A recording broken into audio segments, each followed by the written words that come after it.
It's amazing, right? We've seen about, 5,000 asbestos TV commercials, and we still don't know who has been greatly exposed to it. Well, that ends now.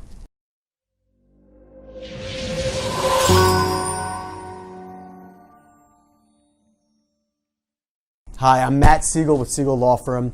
I'm going to be providing you, especially you, the military community out there, with the actual information you need to know surrounding asbestos-related diseases and what resources and recoveries are available to you and your families.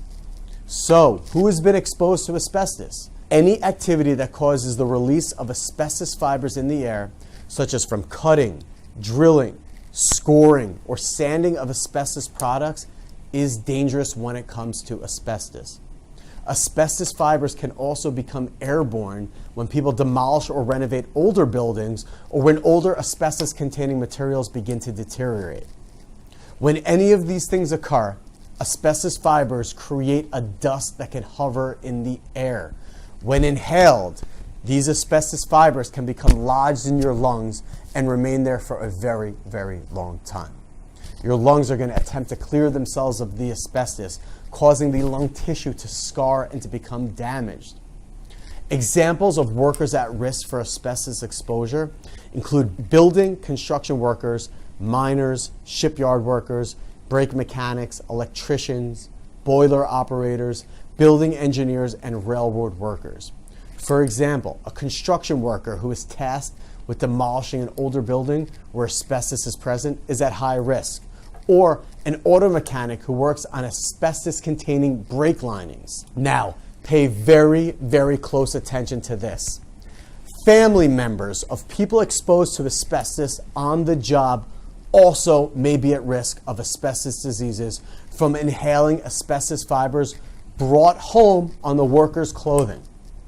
In addition, veterans out there who are often exposed to asbestos while serving in the U.S. military are also highly at risk.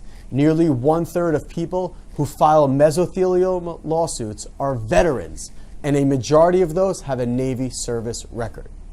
We're going to really be focusing on you, the military service members, and their caregivers and family members from here on in, but pay a close attention to this video, because here is the crazy part of asbestos symptoms. It can take years, up to 5 decades, for an asbestos-related disease to surface after the person's first exposure to it. Sadly, the risk of asbestos-related diseases does not diminish over time after exposure to the asbestos happened first, or after it stops. For example, lung cancer in asbestos workers occurs 15 years or more after the first exposure to it. It's crazy. And man, I know I've given you so much information here, but it's critical and it could be life-saving. So please, please, please, take another couple of minutes to let this information register. The life you save may be your own, but it could also be someone else's father, someone else's husband, someone else's sister or mother. And again, if you found this information helpful, give it a like, and importantly, share it with your friends and your colleagues who need to know about it. And don't forget, as always, to subscribe to our YouTube page. And you can go there in the link below, or you can get our free guide, 10 Things Every Military Family Member Must Know About Asbestos, where you're going to see that a lot of the information I talk about in these videos is in there. And lastly, please feel free to join our Military Health Support and Resources Facebook group. All right, that's it for today. Thank you so much for watching. Really, again, take time to register this information, and I will be here if you need any further support. Thanks.